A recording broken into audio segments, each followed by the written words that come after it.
नमस्कार मित्रों, बहुत बहुत स्वागत है आप सभी का आपके अपने यूट्यूब चैनल आरजीएस में। और हमेशा की तरह आज भी हाजिर हैं डेली करंट अफेयर का प्रोग्राम की सीरीज़ में। और अभी डेली करंट अफेयर से संबंधित जो कक्षाएं बाधित हो रही हैं वो इसलिए बाधित हो रही हैं क्योंकि यूपी पीसीएस आरओ का एग्ज़ाम लगा हुआ है। तो जो भी अभ्यर्थी इसमें पार्टिसिपेट करने वाले हैं उन्हें अग्रिम शुभकामनाएं। और हम जो है डेली करंट अफेयर प्रोग्राम को जारी रखेंगे, बस डिले हो रहा है तो हम जो तमाम खबरें हैं उन्हें भी शामिल करते रहेंगे। ठीक है, तो हम लोग बढ़ते हैं, सेशन की शुरुआत करते हैं। तो इस डेली करंट अफेयर के माध्यम से जो समसामयिक घटनाएं होती हैं उन सभी खबरों को आपकी परीक्षा की दृष्टि से देखते हुए जो भी महत्वपूर्ण हो सकती हैं वो आप तक पहुंचाई जाती हैं। साथ ही साथ इसमें प्रयास किया जाता है कि जो स्टैटिक जीके हो वो भी शामिल किया जाए।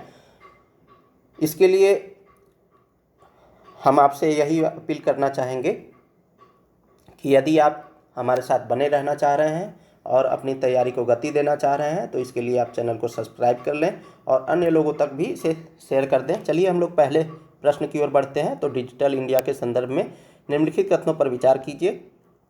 डिजिटल इंडिया भारत सरकार का प्रमुख कार्यक्रम है जिसकी शुरुआत 1 जुलाई 2015 को हुई थी। ठीक है, दूसरा स्टेटमेंट कह रहा है इसका उद्देश्य भारत को एक डिजिटल रूप से सशक्त समाज और ज्ञान आधारित अर्थव्यवस्था में बदलना है। अब देखिए, डिजिटल इंडिया की शुरुआत जो है कब की गई थी उससे संबंधित प्रश्न है। अब ये मामला तो है पुराना, डिजिटल इंडिया कब से चला आ रहा है आप लोग कमेंट बॉक्स में बताइए, लेकिन ये अभी क्यों चर्चा में है। तो अभी जो है दिल्ली गवर्नमेंट ने, जो वहाँ के दिल्ली विधानसभा के जो अध्यक्ष हैं विजेंद्र गुप्ता जी, उन्होंने दिल्ली विधानसभा परिसर में राष्ट्रीय ई विधान एप्लीकेशन सेवा केंद्र का उद्घाटन किया है, इसीलिए चर्चा में है, और जिसे हम लोग शॉर्ट फॉर्म में नेवा कहते हैं। ठीक है, और इससे होगा क्या कि इससे जो है पारदर्शिता बढ़ेगी, ठीक है, अकाउंटेबिलिटी बढ़ेगी यानी जवाबदेही बढ़ेगी, और ओपननेस आएगा यानी खुलापन रहेगा शासन में, प्रशासन में। ठीक है, इसलिए यह चर्चा में है। तो उपरोक्त में से कौन सा से कथन सही है, हम लोग प्रश्न की ओर देखें। तो ऑप्शन ए कह रहा है केवल एक, ऑप्शन बी कह रहा है केवल दो, ऑप्शन सी एक और दो दोनों, ऑप्शन डी न तो एक और न ही दो। तो इस संदर्भ में ये दोनों स्टेटमेंट सही है। इसकी शुरुआत जो है 1 जुलाई 2015 को ही हुई थी और इसका उद्देश्य भारत को एक डिजिटल रूप से सशक्त समाज और ज्ञान आधारित अर्थव्यवस्था में बदलना है। राइट आंसर हमारा सी हो जाएगा। चलिए हम लोग व्याख्या को देखें। तो हाल ही में दिल्ली विधानसभा के अध्यक्ष विजेंद्र गुप्ता ने दिल्ली विधानसभा परिसर में राष्ट्रीय ई विधान एप्लीकेशन सेवा केंद्र का उद्घाटन किया है। यह कदम जो है डिजिटल, पारदर्शी और टिकाऊ विधायिका की दिशा में एक महत्वपूर्ण मील का पत्थर माना जा रहा है। नेवा एप्लीकेशन के पहले चरण के सफल समापन को भी चिन्हित किया गया है। वर्तमान विधानसभा के मानसून सत्र में नेवा की सहायता से विधायकों की बेहतर भागीदारी और कागज रहित विधायी कार्यप्रणाली सुनिश्चित होगी। अब ये देखिए, पर्यावरणीय संरक्षण भी हो रहा है यहाँ पर, यानी कागज रहित जब विधायी कार्यप्रणाली लागू होगी तो इससे क्या होगा कि जो विधायिका का जो कार्य है कागज रहित हो जाने से जो पेड़ों की कटाई है वो रुक जाएगी और पर्यावरणीय सुरक्षा भी हो सकेगी। ठीक है, चलिए हम लोग आगे बढ़ें। इस पहल से प्रधानमंत्री के डिजिटल इंडिया, कागज रहित शासन और एक राष्ट्र एक एप्लीकेशन के दृष्टिकोण का प्रभावी अनुपालन होता है। इसके पहले बैच के विधायकों को स्मार्टफोन प्रदान किए गए हैं जिनमें नेवा ऐप पहले से ही लोड किया गया था, जिससे सत्र के दस्तावेजों, प्रश्नों और कार्यसूची तक ऑनलाइन सहज पहुंच संभव हो पाई है। राष्ट्रीय ई विधान एप्लीकेशन सेवा केंद्र के बारे में बात करें तो यह एक डिजिटल मंच है जो निर्बाध, सुरक्षित और कुशल विधायी कार्रवाई के प्रबंधन के लिए बनाया गया है। नेवा को एनआईसी क्लाउड मेघराज पर तैनात किया गया है। तो एनआईसी का क्लाउड स्टोरेज है क्या, मेघराज। क्लाउड क्या होता है, एक स्टोरेज सिस्टम होता है जहाँ पर डेटा स्टोर होता है।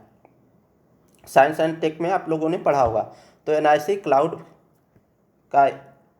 का नाम क्या है, मेघराज, और उसी पर नेवा को इंस्टॉल किया गया है, मतलब तैनात किया गया है। इसका उद्देश्य सदन के अध्यक्ष, सदस्यों और विधायी कर्मचारियों को कागज रहित, पारदर्शी एवं स्मार्ट तरीके से उनके कार्यों को संचालित करना है।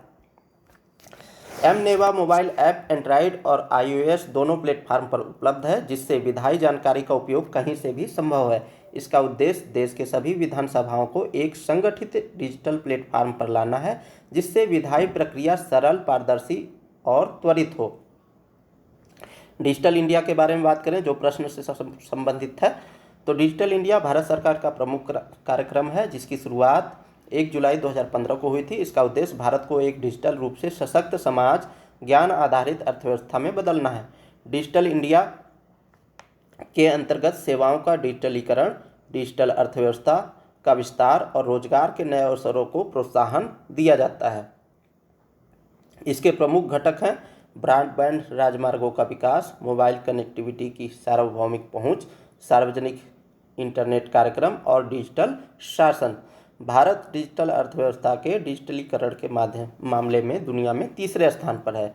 तो डिजिटलीकरण के मामले में भारत जो है तीसरे स्थान पर है डिजिटल अर्थव्यवस्था में।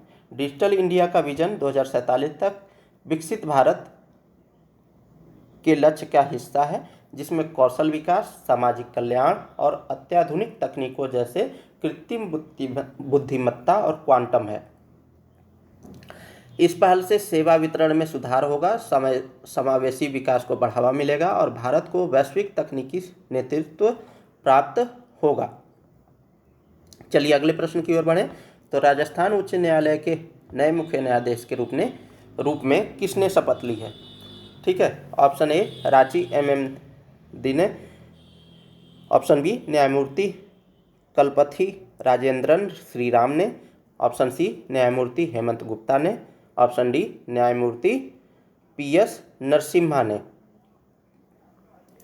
तो अभी जो है राजस्थान के जो उच्च न्यायालय के मुख्य न्यायाधीश बने हैं, कौन बने हैं?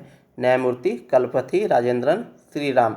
और इसके पहले ये मद्रास हाई कोर्ट के मुख्य न्यायाधीश थे, वहाँ से स्थानांतरित किए गए हैं। ठीक है, चलिए हम लोग व्याख्या को देखें। तो न्यायमूर्ति कलपथी राजेंद्रन श्रीराम को राजभवन में आयोजित एक समारोह में राज्यपाल हरिभाऊ बागड़े ने राजस्थान उच्च न्यायालय के नए मुख्य न्यायाधीश के रूप में शपथ दिलाई है। तो राजस्थान के राज्यपाल कौन है? हरिभाऊ बागड़े। उन्होंने शपथ दिलाई है किसको? न्यायमूर्ति कलपथी राजेंद्रन श्रीराम को। कहाँ के मुख्य न्यायाधीश के रूप में? राजस्थान हाई कोर्ट के मुख्य न्यायाधीश के रूप में। ठीक है, न्यायमूर्ति कलपथी राजेंद्रन श्रीराम के बारे में बात करें तो न्यायमूर्ति श्रीराम का राजस्थान उच्च न्यायालय में कार्यकाल संभवतः 69 दिन का होगा, क्योंकि 27 सितंबर 2025 को उनकी सेवानिवृत्ति की तिथि है। न्यायमूर्ति श्रीराम ने न्यायमूर्ति श्रीराम ने मुख्य न्यायाधीश MM श्रीवास्तव का स्थान लिया है। तो MM श्रीवास्तव का स्थान लिया है, जिन्हें मद्रास उच्च न्यायालय स्थानांतरित किया गया है। यानी MM श्रीवास्तव को मद्रास भेजा गया है और मद्रास से कलपथी राजेंद्रन श्रीराम को राजस्थान भेजा गया है। ठीक है, बस यही मामला है। न्यायमूर्ति श्रीराम ने वर्ष 2013 से 26 सितंबर 2024 तक बॉम्बे उच्च न्यायालय में सेवा की थी। इसके बाद 27 सितंबर 2024 को मद्रास उच्च न्यायालय के मुख्य न्यायाधीश बने थे तथा उसके बाद उनका स्थानांतरण राजस्थान उच्च न्यायालय में हो गया है। उच्च न्यायालय के न्यायाधीशों की नियुक्ति की बात करें तो संविधान का अनुच्छेद है 217। ठीक है, यह कहता है कि उच्च न्यायालय के न्यायाधीशों की नियुक्ति राष्ट्रपति द्वारा भारत के मुख्य न्यायाधीश यानी CJI और राज्य के राज्यपाल के परामर्श से की जाएगी। करेंगे नियुक्ति कौन? राष्ट्रपति। लेकिन परामर्श किससे लेंगे? भारत के मुख्य न्यायाधीश यानी सर्वोच्च न्यायालय के मुख्य न्यायाधीश और राज्य के संबंधित राज्य के राज्यपाल से परामर्श लेंगे। ठीक है, मुख्य न्यायाधीश के अलावा किसी अन्य न्यायाधीश की नियुक्ति के मामले में उच्च न्यायालय के मुख्य न्यायाधीश से परामर्श किया जाएगा। मतलब राजस्थान हाई कोर्ट में जब मुख्य न्यायाधीश के अलावा किसी अन्य न्यायाधीश की नियुक्ति होगी तो राजस्थान के उच्च न्यायालय के मुख्य न्यायाधीश से परामर्श लिया जाएगा। परामर्श प्रक्रिया उच्च न्यायालय के न्यायाधीशों की सिफारिश एक कॉलेजियम द्वारा की जाती है, जिसमें सीजेआई और 2 वरिष्ठतम न्यायाधीश शामिल होते हैं। तो सीजेआई और 2 वरिष्ठतम न्यायाधीश से परामर्श किया जाता है। जब सुप्रीम कोर्ट का मामला होता है तो वहीं सीजेआई हो जाते हैं और 4 वरिष्ठतम न्यायाधीश हो जाते हैं। ठीक है, तो ये आप अंतर जानते रहिए। यह प्रस्ताव 2 वरिष्ठतम सहयोगियों के परामर्श से संबंधित उच्च न्यायालय के मुख्य न्यायाधीश द्वारा किया जाता है। सिफारिश मुख्यमंत्री को भेजी जाती है, जो केंद्रीय कानून मंत्री को प्रस्ताव राज्यपाल को भेजने की सलाह देता है। उच्च न्यायालय के मुख्य न्यायाधीश की नियुक्ति इस नीति के आधार पर की जाती है कि राज्य का मुख्य न्यायाधीश संबंधित राज्य से बाहर का होगा। यानी मान लीजिए राजस्थान के मुख्य न्यायाधीश को नियुक्त करना है, तो राजस्थान प्रदेश से संबंधित जो भी न्यायाधीश हैं उन्हें राजस्थान में डिप्यूट नहीं किया जाएगा, बल्कि बाहर से ये राजस्थान में नियुक्त किया जाएगा, ताकि जो है भाई भतीजावाद की स्थिति किसी भी निर्णय में न बन सके। ठीक है, पदोन्नति पर निर्णय कॉलेजियम द्वारा लिया जाता है। कॉलेजियम सिस्टम क्या है? तो न्यायाधीशों की नियुक्ति और स्थानांतरण की प्रणाली है। सर्वोच्च न्यायालय के निर्णयों के माध्यम से विकसित नहीं हुआ है, बल्कि सर्वोच्च न्यायालय के निर्णयों के माध्यम से विकसित हुआ है, न कि संसद के किसी अधिनियम द्वारा। ठीक है, न्यायाधीशों की नियुक्ति से संबंध में संवैधानिक प्रावधान की बात करें तो भारतीय संविधान का अनुच्छेद 124 सब क्लॉज 2, ठीक है, क्लॉज 2 और अनुच्छेद 217, ये दोनों न्यायालयों में न्यायाधीशों की नियुक्ति के संबंध में प्रावधान है। आर्टिकल 124(2) एससी से संबंधित है, यानी सुप्रीम कोर्ट से, और आर्टिकल 217 ये हाई कोर्ट से संबंधित है और यहाँ पर इनकी नियुक्ति से संबंधित है।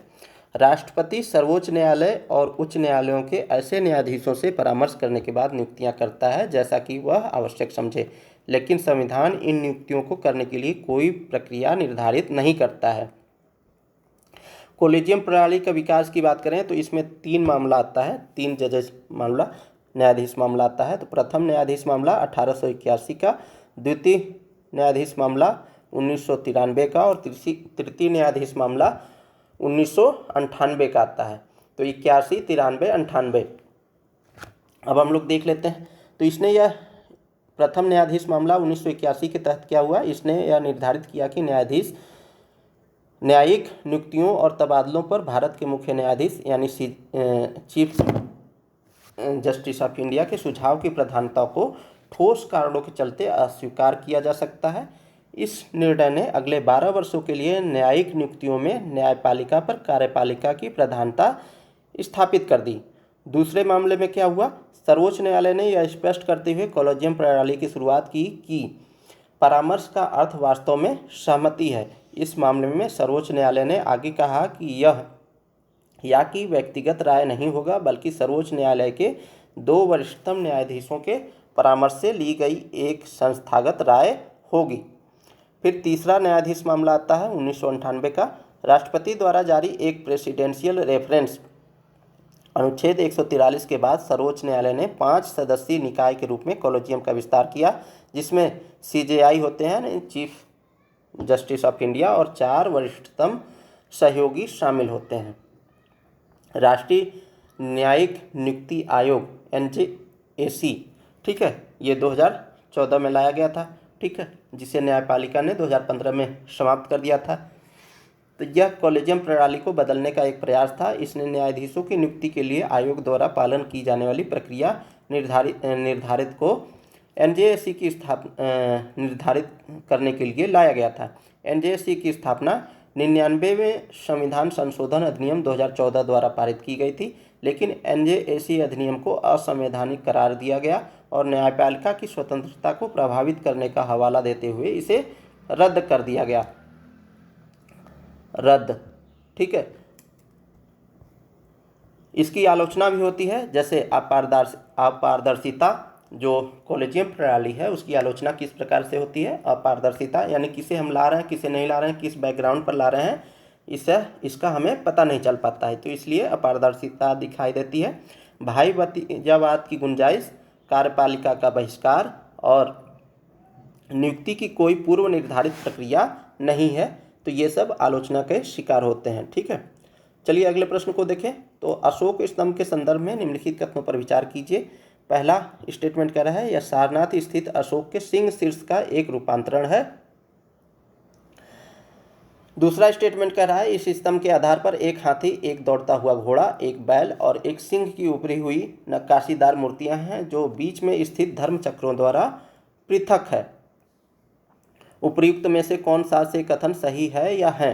तो ऑप्शन ए केवल एक, ऑप्शन बी केवल दो, ऑप्शन सी एक और दो दोनों, ऑप्शन डी न तो एक और न ही दो। तो यहाँ पर ये इस संबंध में ये दोनों स्टेटमेंट सही हैं।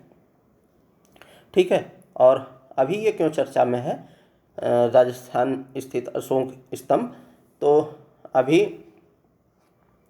अशोक स्तंभ की प्रतिकृति का अनावरण किया गया है। कहाँ पर? श्रीलंका में। ठीक है, इसीलिए चर्चा में है। चलिए हम लोग बात करें तो अशोक स्तंभ की प्रतिकृति का अनावरण किया गया है।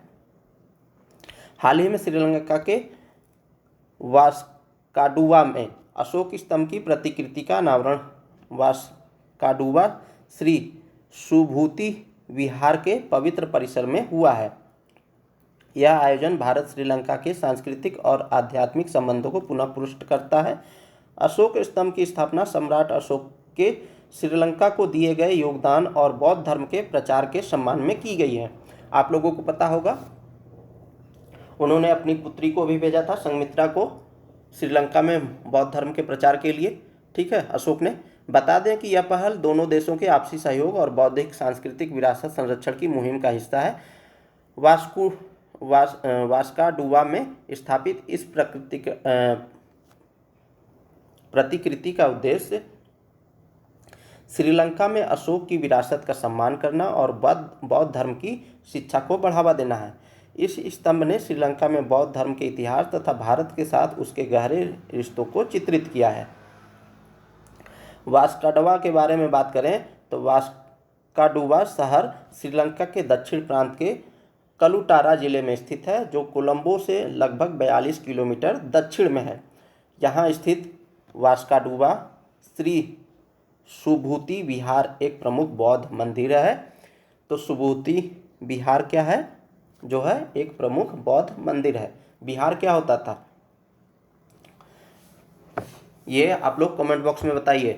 पूजा गृह होता था या आश्रय स्थल होता था? ठीक है, इस मंदिर में अशोक स्तंभ की प्रतिकृति निर्माण का कार्य जनवरी 2024 में शुरू हुआ था। यह स्थान धार्मिक एवं सांस्कृतिक रूप से दोनों देशों के लिए महत्वपूर्ण है, क्योंकि यहाँ बौद्ध धर्म की विरासत संरक्षित है।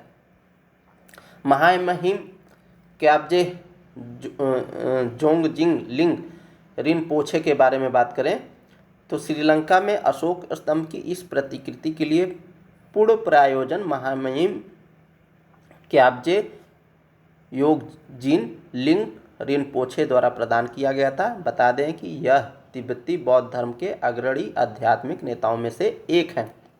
कौन? क्याब्जे योनजिंग लिंग रिनपोछे। ठीक है, ये तिब्बती बौद्ध गुरुओं विशेष रूप से छठे और सातवें अवतारों की वंशावली से संबंधित है। गौरतलब है कि छठे क्याब्जे योगजिन लिंग रिनपोछे 1903 से 1983 तक जो है एक अत्यंत सम्मानित व्यक्ति थे, जो 97वें गदेन सिंहासनधारी और 14वें दलाई लामा के वरिष्ठ शिक्षक भी थे। अशोक स्तंभ के बारे में बात करें जिसकी प्रतिकृति श्रीलंका के वास्काडुवा में स्थापित की गई है, तो यह सारनाथ स्थित अशोक सिंह शीर्ष का एक रूपांतरण है। बता दें कि मूल स्तंभ शीर्ष में 4 सिंह एक गोलाकार स्तंभ पर पीठ से पीठ मिलाकर खड़े हैं, जो स्वयं एक घंटी के आकार के उल्टे कमल पर स्थित हैं।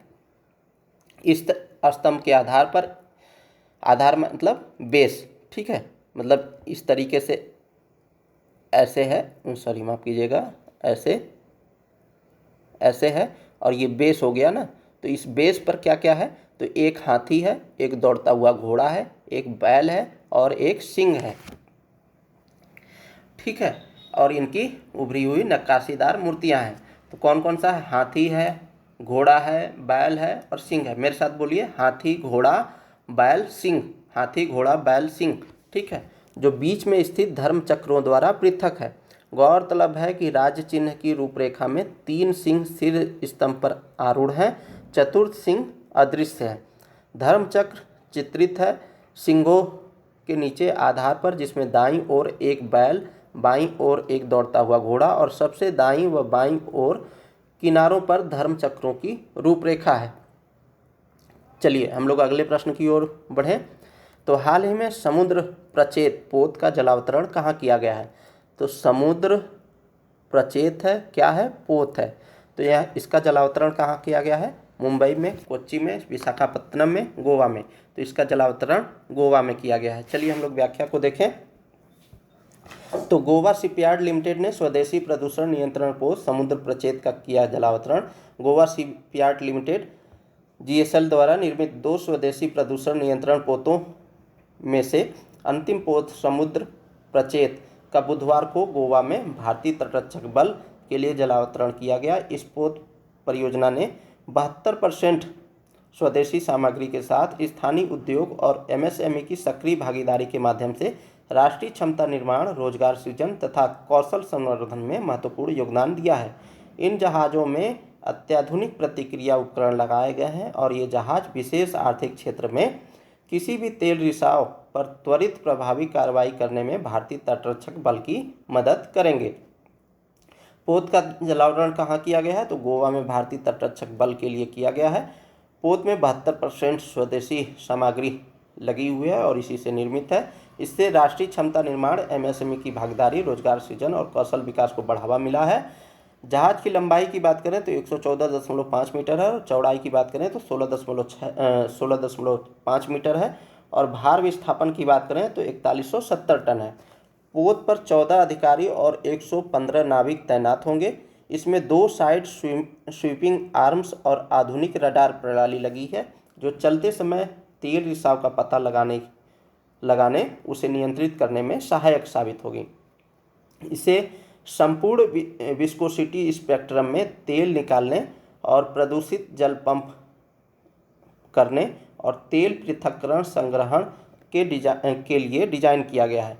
पहला प्रदूषण नियंत्रण पोत 29 अगस्त 2024 को जलावतरित हुआ था। चलिए अगले प्रश्न की ओर बढ़ें। तो यूलिया स्विरिडेंको से पहले यूक्रेन का प्रधानमंत्री कौन बना है? तो इस प्रश्न से ये पता चल रहा है कि यूलिया स्विरिडेंको जो है यूक्रेन की नई प्रधानमंत्री चुनी गई हैं। और इससे पहले पूछ रहा है कि इससे पहले कौन प्रधानमंत्री था यूक्रेन का। तो ऑप्शन ए कह रहा है डेनिस समयाहाल, ऑप्शन बी ओलेस्की Sobolev, option C Taras Kachka, option D स्वितनाला हिंचुक। तो डेनिस समयाहाल जो है वहाँ की इसके पहले प्रधानमंत्री थे। अब कौन बना है? यूलिया स्विरिडेंको बनी है। तो यूक्रेन की नई प्रधानमंत्री नियुक्त की गई हैं। कौन? यूलिया स्विरिडेंको। और ये देखिए चित्र है। तो हाल ही में यूक्रेन की संसद वेरखोना राडा, तो यूक्रेन की संसद का नाम क्या है? वेरखोना राडा ने देश के 19वें प्रधानमंत्री के रूप में यूलिया स्विरिडेंको के नामांकन को मंजूरी दी है। तो 2 चीज़ें हमें पता चल रहा, 3 चीज़ें इस लाइन से पता चल रही है कि 19वीं प्रधानमंत्री हैं। कौन है? यूलिया स्विरिडेंको हैं। ठीक है। और वहाँ की संसद का क्या नाम है? वेरखोना राडा। बता दें कि प्रधानमंत्री स्विरिडेंको ने डेनिस समयाहाल का स्थान लिया है। प्रधानमंत्री पद पर नियुक्ति से पहले वह यूक्रेन की पहली महिला उप प्रधानमंत्री थीं। पहली महिला उप प्रधानमंत्री कौन थी? यूलिया स्विरिडेंको थी। ठीक है। अब जो है प्रधानमंत्री बन गई हैं। यूलिया स्विरिडेंको के बारे में बात करें तो यूलिया स्विरिडेंको का जन्म 25 दिसंबर 1985 को चेरनिहिव यूक्रेन में हुआ था। उन्होंने 2008 में Q national university of trade and economist से एंट्रिस्ट फील्ड मैनेजमेंट में मास्टर डिग्री प्राप्त की। उन्होंने चेरनीहिव के गवर्नर के सलाहकार के रूप में भी कार्य किया। वर्ष 2011 में उन्होंने सार्वजनिक क्षेत्र में कदम रखा। उनका पहला कार्यकाल चीन के वूशी में चेरनीहिव के प्रतिनिधि के रूप में था। राष्ट्रपति जेलेंस्की ने 2020 में उन्हें अपने प्रशासन का हिस्सा बनने के लिए चुना था। यूक्रेन के बारे में बात करें तो यूक्रेन कहाँ पर अवस्थित है, ये आप देख सकते हैं, ब्लैक सी से इसकी सीमा लगती है, ठीक है। और यह जो है यूक्रेन पूर्वी यूरोप में स्थित एक देश है, ठीक। और रूस, Belarus, Poland, Slovakia, Hungary, Romania और मोल्दोवा से घिरा हुआ है। अब इसकी स्थिति देखिए, इधर लग रहा है रूस, उत्तर पूर्व में, पूरब और दक्षिण में कौन लग रहा है, क्या बोलते हैं, स्लोवाकिया तो इधर है पश्चिम में। बेलारूस देखिए उत्तर में है। पोलैंड जो है उत्तर पश्चिम में है। हंगरी की भी सीमा लग रही है इसके साथ, ठीक है। और मोल्दोवा है और यहाँ पर रोमानिया है, ठीक है। और इसकी सीमा ब्लैक सी से भी लग रही है। जॉर्जिया के साथ भी इसकी सीमा लग रही है। इसकी राजधानी क्या है, कीव है। और इसके अन्य प्रमुख शहर खार्किव, ओडेसा, लविव, डिनिप्रो, मारियूपोल है।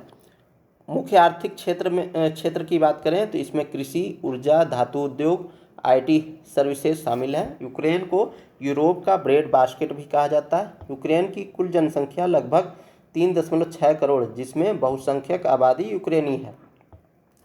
तो यहाँ पर जनसंख्या 3.6 करोड़ है और यूक्रेन को bread basket of the world कहा जाता है, ठीक है। चलिए हम लोग अगले प्रश्न की ओर बढ़ें। तो राष्ट्रीय सहकारिता नीति 2025 किस पुरानी नीति को प्रतिस्थापित करेगी? तो ऑप्शन के ए कह रहा है राष्ट्रीय सहकारिता नीति 1995, ऑप्शन बी कह रहा है राष्ट्रीय सहकारिता नीति 2010, ऑप्शन सी कह रहा है राष्ट्रीय सहकारिता नीति 2015, ऑप्शन डी राष्ट्रीय सहकारिता नीति 2002 को। तो यह जो है ऑप्शन डी यहाँ पर सही हो जाएगा। राष्ट्रीय सहकारिता नीति 2002 को प्रतिस्थापित करेगा क्या? राष्ट्रीय सहकारिता नीति 2025। चलिए हम लोग बात करें तो राष्ट्रीय सहकारिता नीति 2025 के बारे में। घोषणा तिथि कब है? तो यह 24 जुलाई 2025 को घोषणा की गई है। घोषणा स्थल क्या है? अटल अक्षय ऊर्जा भवन, नई दिल्ली में इसकी घोषणा की गई है। घोषणा किसने की? तो केंद्रीय गृह और सहकारिता मंत्री अमित शाह ने की। नीति का उद्देश्य क्या है? तो सहकारिता क्षेत्र को पुनर्जीवित करना, आधुनिकीकरण करना और सशक्त करना। इसका लक्ष्य वर्ष क्या है? तो नीति 2025 से 2045 तक के लिए रोड मैप तय करेगी। और इसका दृष्टिकोण क्या है? तो नीति को विकसित भारत 2047 की दृष्टि से जोड़ा गया है। पुरानी नीति को प्रस्तावित करेगी। वर्ष 2002 में लागू हुई राष्ट्रीय सहकारिता नीति को यह प्रतिस्थापित करेगी। नीति निर्माण और भागीदारी की बात करें, नीति निर्माण प्रक्रिया और भागीदारी की बात करें तो राष्ट्रीय समिति के अध्यक्ष कौन होंगे? पूर्व केंद्रीय मंत्री सुरेश प्रभु। और समिति में सदस्य के रूप में 28 राष्ट्रीय समिति बनेगी। बैठकें जो है समिति ने 17 बैठकें की और क्षेत्रीय कार्यशालाएं जो है कुल 4 क्षेत्रीय कार्यशालाएं आयोजित की गई। प्राप्त सुझाव जो है सरकारी क्षेत्र के कुल 648 सुझाव लिए गए और नीति में सहभागिता की बात की गई है। नीति सभी हितधारकों की भागीदारी को प्रतिबिंबित करती है। तो ये कुछ प्रावधान थे। अभी हम लोग विशेष रूप से इसके बारे में और जानकारी इकट्ठा करेंगे जब इस नीति के बारे में और जानकारी मिलेगी, ठीक है। चलिए अगले प्रश्न की ओर बढ़ें। तो भारतीय जीवन बीमा निगम LIC के संदर्भ में निम्नलिखित कथनों पर विचार कीजिए। अभी LIC का चर्चा अभी क्यों है, ठीक है। तो अभी जो है केंद्र सरकार ने ग्रामीण विकास विभाग के साथ मिलकर ग्रामीण क्षेत्रों में बीमा सखी योजना को बढ़ावा देने के लिए एक MOU पर हस्ताक्षर किया है, इसीलिए चर्चा में है। तो बीमा सखी योजना को बढ़ावा देने के लिए एग्रीमेंट हुआ है। ठीक है, कब हुआ है? अभी हाल ही में हुआ है और इसीलिए चर्चा में है। तो इसी संदर्भ में LIC से संबंधित ये प्रश्न है। यह भारत की सबसे बड़ी सार्वजनिक क्षेत्र की जीवन बीमा कंपनी और प्रमुख संस्थागत निवेशक है। दूसरा स्टेटमेंट कह रहा है इसकी स्थापना 1956 में भारतीय जीवन बीमा अधिनियम के तहत की गई है। उपयुक्त में से कौन सा से कथन सही है या है? तो ऑप्शन ए केवल एक, ऑप्शन बी केवल दो, ऑप्शन सी एक और दो दोनों, ऑप्शन डी न तो एक और न ही दो। तो इस संदर्भ में दोनों है। जब राज्यों का पुनर्गठन हुआ था 1956 में, उसी समय LIC की भी स्थापना की गई थी और यह जीवन बीमा कंपनी और प्रमुख संस्थागत निवेशक है सार्वजनिक क्षेत्र की। तो यहाँ पर ऑप्शन सी सही हो जाता है। चलिए हम लोग व्याख्या को देखें। तो हाल ही में भारतीय जीवन बीमा निगम यानी LIC ने केंद्र सरकार के ग्रामीण विकास विभाग के साथ मिलकर ग्रामीण क्षेत्रों में बीमा सखी योजना को बढ़ावा देने के लिए समझौता ज्ञापन पर हस्ताक्षर किए हैं। इस पहल का उद्देश्य ग्रामीण महिलाओं को वित्तीय साक्षरता, रोजगार और आर्थिक सशक्तिकरण प्रदान करना और ग्रामीण परिवारों की आय में सुधार करना है। बीमा वितरण क्षेत्र में महिलाओं की भागीदारी बढ़ाने के लिए यह योजना विशेष रूप से डिजाइन की गई है। बीमा सखी योजना के बारे में बात करें तो यह योजना LIC की विशेष पहल है जो 18 से 70 वर्ष की उम्र की 10वीं कक्षा उत्तीर्ण महिलाओं को लक्षित करती है। तो पात्रता इसकी क्या है? पात्रता से संबंधित जो है, बीमा सखी से संबंधित पात्रता को देकर के स्टेटमेंट में फंसा सकता है। तो इसमें 18 से 70 वर्ष उम्र सीमा है, साथ ही साथ 10वीं कक्षा उत्तीर्ण महिलाओं को लक्षित करती है। ठीक है, बता दें कि इस योजना के तहत प्रत्येक बीमा सखी को पहले वर्ष 7,000 रुपये, दूसरे वर्ष 6,000 रुपये और तीसरे वर्ष 5,000 रुपये मासिक वजीफा मिलेगा। वहीं प्रशिक्षण पूर्ण होने पर महिलाएं LIC एजेंट बन सकती हैं और पॉलिसी बेचकर कमीशन भी कमा सकती हैं। ये मुख्य उद्देश्य है। इस योजना के अंतर्गत बीमा सखियां LIC में विकास अधिकारी के पद के लिए अर्हता प्राप्त कर सकती हैं, जिससे उनका करियर उन्नत हो सकता है। यह योजना महिलाओं को स्वतंत्र आर्थिक पहचान और आत्मनिर्भर बनने का मार्ग प्रदान करती है। LIC के बारे में बात करें तो यह भारत की सबसे बड़ी सार्वजनिक क्षेत्र की जीवन बीमा कंपनी और प्रमुख संस्थागत निवेशक है। इसका उद्देश्य भारत में जीवन बीमा को अधिक व्यापक रूप से और विशेष रूप से ग्रामीण क्षेत्रों में फैलाना है, ताकि देश के सभी बीमा योग्य व्यक्तियों तक पहुंच बनाई जा सके और उन्हें उचित लागत पर पर्याप्त वित्तीय कवर प्रदान किया जा सके। इसकी स्थापना की बात करें तो 1956 में भारतीय जीवन बीमा अधिनियम के तहत की गई थी। तो भारत सरकार का ये लक्ष्य है ना कि सभी लोगों को बीमा कवर किया जाए, यानी वित्तीय समावेशन किया जाए। ठीक है, तो ये इसमें प्रमुख भूमिका निभाएगी। चलिए अगले प्रश्न की ओर बढ़ें। निम्नलिखित कथनों पर विचार करें और सही विकल्प का चयन करें। तो एशियाई विकास बैंक की स्थापना वर्ष 1966 में की गई थी। इसका उद्देश्य एशिया और प्रशांत क्षेत्र को समृद्ध, समावेशी और लचीला और सतत बनाना अत्यधिक गरीबी को समाप्त करने के प्रयासों को बनाए रखना है। तो सही विकल्प का चयन करना है। तो ऑप्शन ए कह रहा केवल एक, ऑप्शन बी कह रहा केवल दो, ऑप्शन सी एक और दो दोनों, ऑप्शन डी न तो एक और न ही दो। तो इस संदर्भ में दोनों स्टेटमेंट सही है। राइट आंसर हमारा सी हो जाएगा। चलिए हम लोग व्याख्या को देखें। तो स्थापना वर्ष की बात करें एशियन डेवलपमेंट बैंक की, तो 1966 में हुई थी। मुख्यालय कहाँ पर है? मनीला में है। सदस्य संख्या की बात करें तो 69 सदस्य हैं और इसमें 49 जो है एशिया प्रशांत क्षेत्र से हैं। ठीक है, कुल मिलाकर के 69 सदस्य हैं, उसमें 49 जो हैं एशिया प्रशांत क्षेत्र से हैं। इसका मुख्य उद्देश्य क्या है? तो एशिया और प्रशांत क्षेत्र को समृद्ध, समावेशी, लचीला और सतत बनाना है। अत्यधिक गरीबी को समाप्त करने के प्रयासों को बनाए रखना है। कार्यप्रणाली की बात करें तो अपने सदस्य देशों और साझेदारों को ऋण, तकनीकी सहायता, अनुदान और इक्विटी निवेश प्रदान करना है। तो ऋण देगा, तकनीकी सहायता देगा, अनुदान देगा और इक्विटी निवेश देगा। ADB की अंशधारक संरचना की बात करें तो 31 दिसंबर 2019 तक ADB के 5 सबसे बड़े अंशधारक हैं। सबसे बड़ा कौन है? जापान है और संयुक्त राज्य अमेरिका है। ये दोनों बराबरी पर हैं। ठीक है, 15.6%, और यूएसए 15.6%। फिर उसके बाद चीन आता है 6.4%, उसके बाद भारत आता है 6.3%, उसके बाद ऑस्ट्रेलिया की भागीदारी है 5.8%। तो स्टेटमेंट में अगर आ जाए कि एडीबी के अंशधारक के रूप में भारत जो है चौथा स्थान रखता है, तो ये स्टेटमेंट सही होगा। ठीक है, कितना उसका परसेंट है भारत का? 6.3%। चलिए अगले प्रश्न की ओर बढ़ें। तो भारत और अमेरिका के बीच अपाचे हेलीकॉप्टर के लिए डील कितनी राशि की हुई थी? तो अभी जो है अमेरिका द्वारा 3 Apache helicopter AH-64E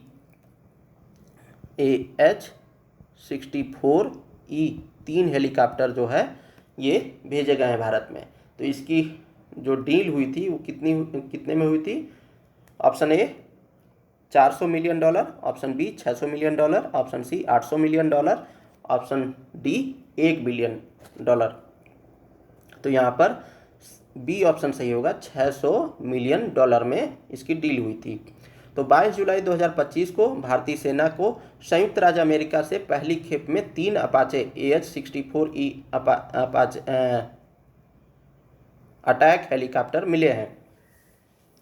helicopter Hindon airbase यानी गाजियाबाद पर पहुंचे हैं। तो हिंडन एयरबेस पर पहुंचे हैं, कहां पर? गाजियाबाद में। इन हेलीकॉप्टरों को जल्द ही जोधपुर में सेना की एविएशन कोर में तैनात किया जाएगा। अपाचे हेलीकॉप्टर की सबसे बड़ी खासियत यह है कि इसका एडवांस टारगेटेड एग्जीबिशन सिस्टम और पायलट नाइट विजन सेंसर, यानी पायलट जो है रात में भी देख सकता है, और इसमें एडवांस टारगेटेड एग्जीबिशन सिस्टम है, यही इसकी खासियत है। यह हेलीकॉप्टर 1 मिनट में 128 टारगेट को लॉक कर सकता है और 16 अलग अलग लक्ष्यों पर एक साथ हमला करने में सक्षम है। ठीक है, आप समझ सकते हैं 16 अलग अलग लक्ष्यों पर एक साथ हमला कर सकता है। ठीक है, एक ही लक्ष्य नहीं, और एक मिनट में 128 टारगेट को लॉक कर सकता है। इसीलिए इम्पोर्टेंट है भारत की रक्षा के लिए।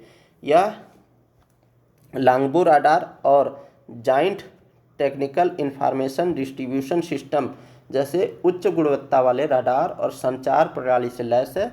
यह दिन रात हर मौसम में सटीक हमले कर सकता है, जिससे यह युद्ध क्षेत्र में गेम चेंजर साबित होता है।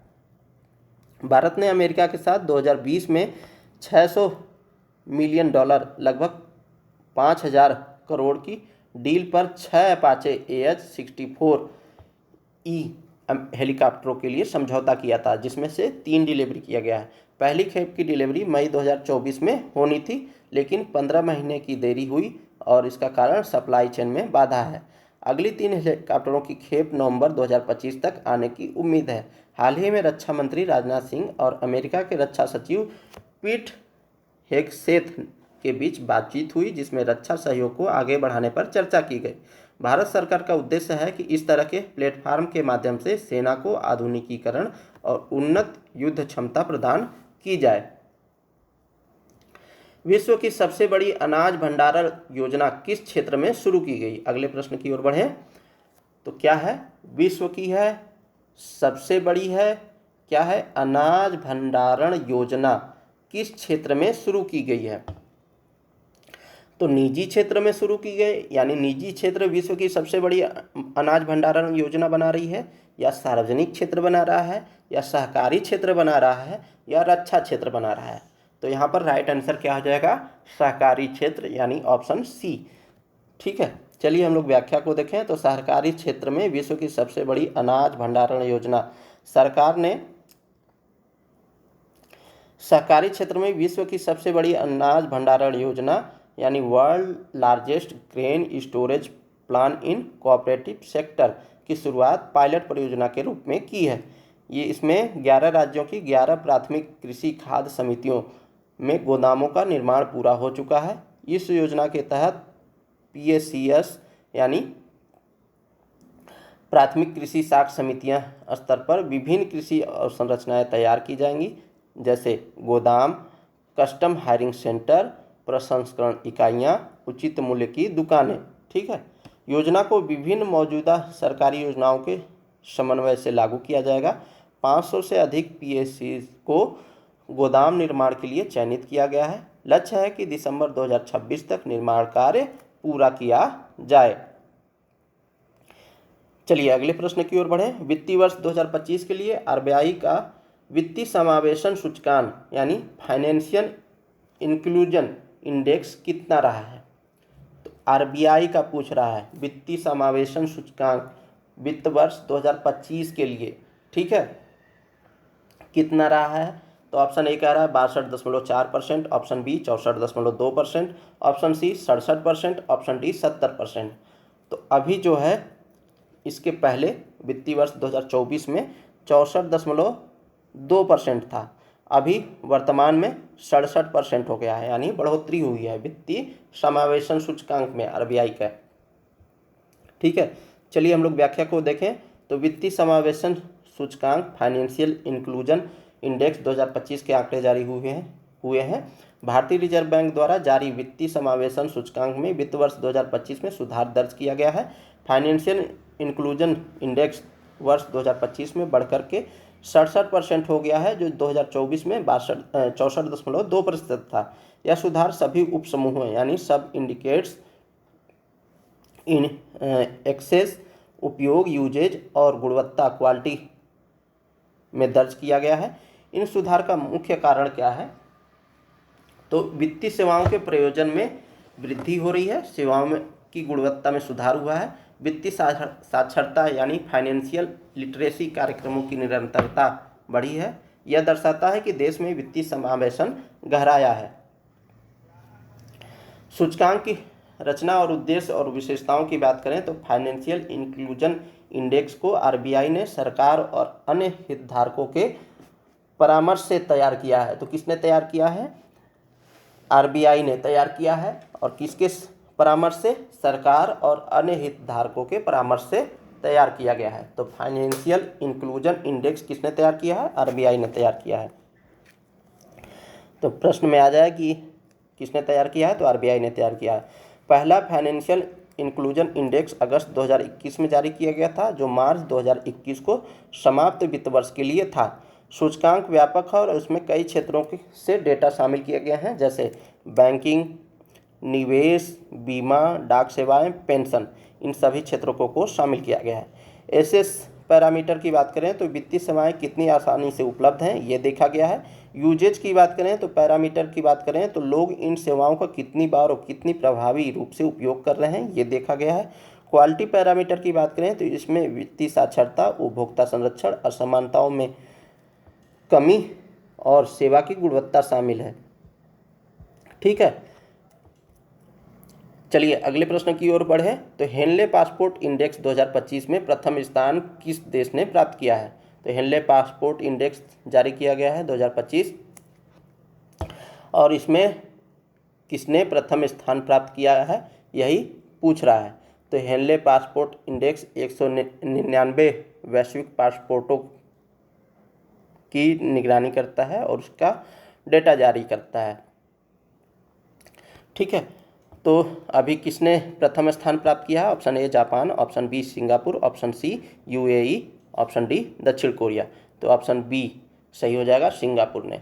चलिए हम लोग व्याख्या की ओर बढ़ें। तो भारतीय पासपोर्ट की स्थिति 2025 हेनले पासपोर्ट इंडेक्स की बात करें तो हेनले पासपोर्ट इंडेक्स 199 वैश्विक पासपोर्टों यानी 227 यात्रा स्थलों को कवर करता है, को उन स्थलों की संख्या के आधार पर रैंक करता है जहां इनके धारक बिना वीज़ा के यात्रा कर सकते हैं।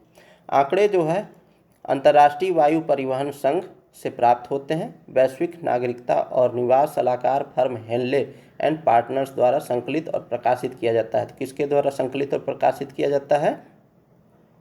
वैश्विक नागरिकता और निवास सलाहकार फर्म है कौन? Henley and Partners. ठीक है, इनके द्वारा संकलित किया जाता है और जारी किया जाता है।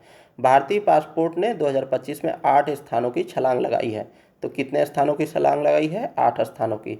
भारत की रैंकिंग 50वें स्थान से बढ़कर के 77वें स्थान पर पहुंच गई है, जो पिछले 6 महीनों में वैश्विक स्तर पर सबसे बड़ा सुधार हुआ है। भारतीय पासपोर्ट धारकों को अब 59 देशों या गंतव्यों में वीज़ा फ्री या वीज़ा ऑन अराइवल सुविधा मिलती है। पिछले वर्ष 2024 में भारत की रैंकिंग 5 स्थान गिरकर नीचे आई थी। इस उन्नति का मुख्य कारण सामरिक और कूटनीतिक प्रयासों को माना जा रहा है। फ्री वीज़ा देश में मलेशिया, इंडोनेशिया, मालदीव, थाईलैंड आदि हैं। वीज़ा ऑन अराइवल देश श्रीलंका, मकाओ, म्यांमार आदि हैं। वैश्विक स्तर पर बात करें तो वैश्विक पासपोर्ट रैंकिंग और ट्रेंड्स की बात करें तो सिंगापुर ने पहला स्थान प्राप्त किया है। 193 देशों या देशों में वीज़ा फ्री यात्रा की सुविधा दिया गया है। किसको? सिंगापुर को। उसके बाद दक्षिणी कोरिया और जापान दोनों ने 190 देशों यानी स्थानों में वीज़ा फ्री यात्रा की सुविधा देते हैं। दूसरे स्थान पर कौन है? जापान और दक्षिण कोरिया। यूएई ने पिछले 10 वर्षों में 34 स्थानों की छलांग लगाकर 8वें स्थान पर पहुंच गया है। चीन 2015 में 94वें स्थान से अब 60वें स्थान पर पहुंच गया है, जो इसकी बढ़ती कूटनीतिक गतिविधियों को दर्शाता है। अभी अफगानिस्तान सबसे नीचे, केवल 25 देशों में वीज़ा फ्री यात्रा की सुविधा देता है, यानी अफगानिस्तान सबसे नीचे है। अमेरिका और ब्रिटेन की रैंकिंग में गिरावट आई है, अब क्रमशः 10वें और 6वें स्थान पर अवस्थित हैं। यूरोपीय देशों की स्थिति मजबूत हुई है। 7 यूरोपीय यूनियन देश जैसे Denmark, Finland, France, Germany, Ireland, Italy, Spain, 189 देशों में वीज़ा फ्री यात्रा और अन्य 7 यूरोपीय यूनियन देश Australia, Belgium, Luxembourg, Netherlands, Norway, पुर्तगाल और स्वीडन 188 देशों में वीज़ा फ्री यात्रा कर सकते हैं। चलिए अगले प्रश्न को देखें तो प्रधानमंत्री जनजाति उन्नत ग्राम अभियान का शुभारंभ कब किया गया? तो ऑप्शन 1 17 सितंबर 2015, ऑप्शन बी 5 जून 2024, ऑप्शन सी 1 मई 2016, ऑप्शन डी 2 अक्टूबर 2024। तो इसकी शुरुआत 2024 में की गई थी। कब? 2 अक्टूबर 2024 को। अब ये क्यों चर्चा में है? तो यह भारत की अब तक की सबसे बड़ी जनजातीय विकास पहल है, इसीलिए चर्चा में है। तो शुरुआत की बात करें तो नरेंद्र मोदी जी ने 2 अक्टूबर 2024 को हजारीबाग, झारखंड से इसकी शुरुआत की थी। योजना को सितंबर 2024 में केंद्रीय मंत्रिमंडल द्वारा मंजूरी दी गई थी। आधिकारिक तौर पर धरती आबा जनजाति ग्राम उत्कर्ष अभियान नाम भी दिया गया था। योजना का कुल वित्तीय परिव्यय 69,165 करोड़ रखा गया है, जिसमें से केंद्र सरकार 56,333 करोड़ और राज्य सरकार 22,823 करोड़ देगी, यानी ये केंद्र प्रायोजित योजना है। योजना 549 जिलों में लागू की जा रही है, जो भारत का लगभग 71% भूभाग है। अभियान में 17 मंत्रालयों के समन्वित प्रयासों से संचालित हो रही है। योजना का उद्देश्य ऐसे गाँवों जिनकी कम से कम आबादी 500 हो या इसमें 50% से अधिक लोग जनजाति हों, यानी एसटी हों, और आकांक्षी जिलों के वे गांव जिनमें कम से कम 50 जनजाति निवासी हों को कवर करना इसमें शामिल है। अब तक इस योजना ने 63,000 गांवों में 5 करोड़ से अधिक जनजाति नागरिकों को लाभ पहुंचाया है। मुख्य योजनाएं और विकास कार्य की बात करें तो प्रधानमंत्री आवास योजना ग्रामीण के तहत 20 लाख पक्के मकानों का निर्माण किया जा रहा है। ग्रामीण ग्राम सड़क योजना के तहत 25,000 किलोमीटर सड़कों का निर्माण किया जा रहा है। विद्युत मंत्रालय द्वारा 2.35 लाख बिना बिजली वाले जनजाति घरों का विद्युतीकरण किया जा रहा है। पेट्रोलियम और प्राकृतिक गैस मंत्रालय के तहत 25 लाख एलपीजी कनेक्शन प्रधानमंत्री उज्ज्वला योजना के अंतर्गत दिए जा रहे हैं। योजना जो है डेटा संचालित और समावेशी विकास के दृष्टिकोण पर आधारित है। चलिए अगले प्रश्न की ओर बढ़ें तो निम्नलिखित कथनों पर विचार करें और असत्य कथन का चयन करें। कथन 1, इथेनॉल यानी C2H5OH या एथिल अल्कोहल एक नवीकरणीय ईंधन है। इसे अलग अलग पादप सामग्री से बनाया जाता है, जिन्हें सामूहिक रूप से बायोमास कहा जाता है। दूसरा स्टेटमेंट कह रहा है राष्ट्रीय जैव ईंधन नीति 2018 को 2022 में संशोधित कर पेट्रोल में 20% इथेनॉल मिश्रण की लक्ष्य तिथि को 2030 से घटाकर 2025-26 किया गया था। तो असत्य कथन का चयन करना है। ऑप्शन ए कह रहा है केवल 1, ऑप्शन बी कह रहा है केवल 2, ऑप्शन सी कह रहा है 1 और 2 दोनों, ऑप्शन डी नहीं कथन 1 और न ही कथन 2।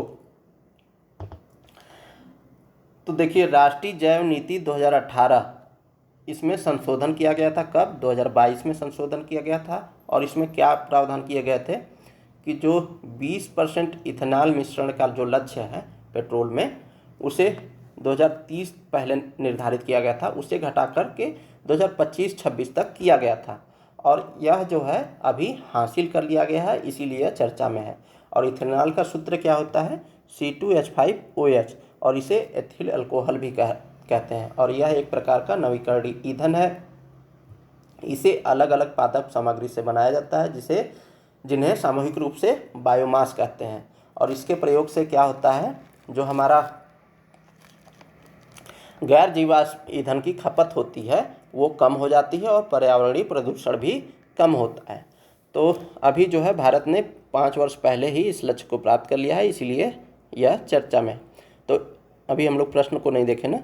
तो असत्य कथन को बोल रहा था, तो असत्य इसमें से कोई नहीं है, दोनों स्टेटमेंट सही है। तो ऑप्शन डी हो जाएगा, ना ही कथन 1 और ना ही कथन 2। चलिए हम लोग व्याख्या को देखें। तो भारत ने पेट्रोल में 20% इथेनॉल मिश्रण का लक्ष्य 5 साल पहले ही हासिल किया है। इथेनॉल यानी C2H5OH यानी एथिल अल्कोहल एक नवीकरणीय ईंधन है। इसे अलग अलग पादप सामग्री से बनाया जाता है, जिन्हें सामूहिक रूप से बायोमास कहा जाता है। बायोमास के प्रमुख स्रोत की बात करें तो गन्ना है, मक्का है, गेहूं और उच्च स्टार्च सामग्री वाली अन्य फसलें हैं। यह प्राकृतिक रूप से ईस्ट द्वारा शर्करा के किण्वन से बनता है या पेट्रोकेमिकल प्रक्रियाओं जैसे एथिलीन हाइड्रेशन से भी तैयार किया जा सकता है। इथेनॉल मिश्रण पेट्रोल कार्यक्रम की बात करें तो शुरुआत जो है 2003 में पेट्रोल में इथेनॉल मिश्रण को बढ़ावा देने के लिए शुरू की गई थी। तो कब शुरू की गई थी? 2003 में की गई थी। ठीक है, दिमाग में याद रखिएगा, 2003 में की गई थी। ठीक है, जो वर्तमान लक्ष्य है, वर्तमान सरकार है, इसके पहले पूर्ववर्ती जो सरकार थी उसी के समय काल में 2003 में लक्ष्य क्या था? तो राष्ट्रीय जैव ईंधन नीति 2018 को 2022 में संशोधित कर पेट्रोल में 20% इथेनॉल मिश्रण की लक्ष्य तिथि को 2030 से घटाकर 2025-26 किया गया था। इस नीति के तहत गन्ने के रस, चुकंदर, कसावा और खराब अनाज, सड़े हुए आलू जैसी मानव उपभोग के लिए अनुपयुक्त सामग्री से इथेनॉल बनाने की अनुमति दी गई है। इसके अलावा अधिशेष खाद्यान्नों का उपयोग भी इथेनॉल उत्पादन के लिए किया जा सकता है। इस अधिशेष उपज के लिए किसानों को उचित मूल्य प्राप्त करने में मदद मिलेगी। इसकी उपलब्धियों की बात करें तो क्या उपलब्धियां रही? तो इथेनॉल उत्पादन 2014 के 38 करोड़ लीटर से बढ़कर के 2025 में 660 करोड़ लीटर हो गया है। तो आप देख सकते हैं किस तरीके से बढ़ा है। 2014 में 38 करोड़ लीटर था, अभी जो है 660 करोड़ लीटर से अधिक हो गया है। 1.36 लाख करोड़ रुपए की विदेशी मुद्रा की बचत हुई है। तो ये विदेशी मुद्रा देख रहे हैं, 1.36 लाख करोड़ रुपए विदेशी मुद्रा की बचत हुई है, यानी फॉरेक्स हमारा बचा है। किसानों को लगभग 1.2 लाख करोड़ रुपए का भुगतान किया गया है और लगभग 7 लाख टन CO2 उत्सर्जन में कमी आई है। सॉरी, माफ़ कीजिएगा, 700 लाख टन। ठीक है, इथेनॉल मिश्रण को बढ़ावा देने के लिए उठाए गए नए कदम की बात करें तो ब्याज अनुदान योजना 2018 में देश में इथेनॉल उत्पादन क्षमता को सुधारने और बढ़ाने के लिए शुरू की गई थी। इथेनॉल पर GST घटाकर 5% किया गया। पहले यह 18% था। नवीन स्रोतों की अनुमति दी गई। 2019 में इथेनॉल उत्पादन के लिए चीनी और शुगर सिरप को निश्चित लाभकारी मूल्य पर शामिल किया गया। उद्योग विकास और विनिमय की बात करें तो अधिनियम में संशोधन किया गया 2016 में। पेट्रोल में मिलाने के लिए इथेनॉल की सतत आपूर्ति सुनिश्चित करने हेतु केंद्र और राज्य सरकार की भूमिकाओं को स्पष्ट किया गया। मक्के के उपयोग को मंजूरी दी गई। 2020 में राष्ट्रीय जैव ईंधन समन्वय समिति यानी NBCC ने इथेनॉल उत्पादन के लिए मक्के के उपयोग की अनुमति दी गई। मक्के में सर्वाधिक उत्पादक राज्य कौन सा है? कमेंट बॉक्स में बताइए। कर्नाटक। ठीक है, चलिए हम लोग अगले प्रश्न की ओर बढ़ें। तो निम्नलिखित में से किस या किन देश या देशों की सीमा कंबोडिया से लगती है? अब ये कंबोडिया कहाँ से आ गया? तो कंबोडिया और थाईलैंड के बीच में क्या है, विवाद चल रहा है मंदिर को लेकर के, और उसमें झड़प हुई। झड़प के दौरान 15 से ज़्यादा लोगों की मृत्यु भी हो गई, इसीलिए चर्चा में है। ठीक है, तो इसकी कंबोडिया की सीमा किन देशों के साथ लगती है? Option A Thailand, option B Laos, option C Vietnam, option D उपयुक्त सभी। तो यहाँ पर ऑप्शन डी सही हो जाएगा, उपयुक्त सभी। थाईलैंड, लाओस, वियतनाम तीनों से लगती है। कंबोडिया और थाईलैंड के मध्य विवाद हुआ है। कंबोडिया और थाईलैंड के बीच सीमा विवाद पिछले एक सदी से बना हुआ है। दोनों देशों की 817 किलोमीटर लंबी सीमा पर कई गैर निर्धारित हिस्से हैं, जिससे यह विवाद की स्थिति बनी हुई है। 2011 में एक सप्ताह तक झड़पें हुई, जिनमें कई लोगों की मौतें हुई थी। अब उसके बाद फिर से अभी हुआ है। सीमा विवाद के केंद्र में प्राचीन 19वीं से 11वीं सदी के हिंदू मंदिरों का समूह बताया जाता है। ये मंदिर जो है खमेर साम्राज्य के दौरान बनाए गए थे। तो खमेर साम्राज्य के दौरान ये मंदिर बनाए गए थे। फ्रांसीसी औपनिवेशिक काल यानी 1907 में जो कंबोडिया है, थाईलैंड है, कंबोडिया है, वहाँ पर फ्रांस का औपनिवेशिक शासन रहा है। इसमें 2007 में सीमा का नक्शा बनाते समय विवाद उत्पन्न हुआ था, क्योंकि नक्शे में प्राकृतिक सीमा की जगह मंदिर कंबोडिया में दिखाया गया था। थाईलैंड ने इस नक्शे को 1930 के दशक में चुनौती दी, लेकिन इंटरनेशनल कोर्ट ऑफ जस्टिस ने इसे देर से आने वाली आपत्ति माना, यानी थाईलैंड को मना कर दिया कि आप देर से आए हैं, इसलिए हम आपकी जो गुहार है उसे नहीं सुनेंगे। अंतर्राष्ट्रीय न्यायालय ने प्री विहियर मंदिर को कंबोडिया को दिया है। अब ये प्री विहियर मंदिर, इसी को लेकर के खास तौर से ये विवाद उत्पन्न हुआ है। ठीक है, और इसे जो है इंटरनेशनल कोर्ट ऑफ जस्टिस ने कंबोडिया को दिया है, लेकिन थाई सैनिक आज भी जो है आसपास के इलाकों में मौजूद हैं और वहाँ पर विरोध करते हैं। अब हम लोग कंबोडिया और थाईलैंड की अवस्थिति देख लेते हैं। अब ये देखिए द हिंदू का न्यूज है, Thailand launch air strike on Cambodia. Thailand ने हमला किया कंबोडिया पर, एयर स्ट्राइक किया। ठीक है, Thai and Cambodian soldier clashed along their border on 24 July 2025 in a major escalation that left at least 15 people dead, यानी 15 लोग मारे गए। Each side is blaming each other for causing the escalation. अब अवस्थिति देखिए, तो ये जो है ये ग्रे कलर का जो है ये लाओस है। ठीक है, और ये कंबोडिया है, और यहाँ पर ये वाइट वाला जो भाग है ये थाईलैंड है। तो ये जो क्षेत्र है ना, यहीं पर ये विवाद का कारण है, और प्री विहियर मंदिर जो है यहीं पर अवस्थित है। ठीक है, तो ये विवाद का कारण है। ये गल्फ ऑफ थाईलैंड आप देख रहे होंगे। ठीक है, यहाँ पर अवस्थित है। अच्छा, यहाँ पर एक ट्रायंगल भी पड़ता है, कौन सा? Golden triangle. ठीक, तो आप गोल्डन ट्रायंगल के रूप में कौन कौन से देश शामिल हैं ये आप बताइएगा। ठीक है, क्या म्यांमार शामिल है, क्या लाओस शामिल है, क्या थाईलैंड शामिल है, या कंबोडिया, लाओस, थाईलैंड शामिल है? कौन से देश शामिल हैं ये कमेंट बॉक्स में आप बताइएगा। तो ये थी दोस्तों आज के लिए डेली करंट अफेयर का प्रोग्राम।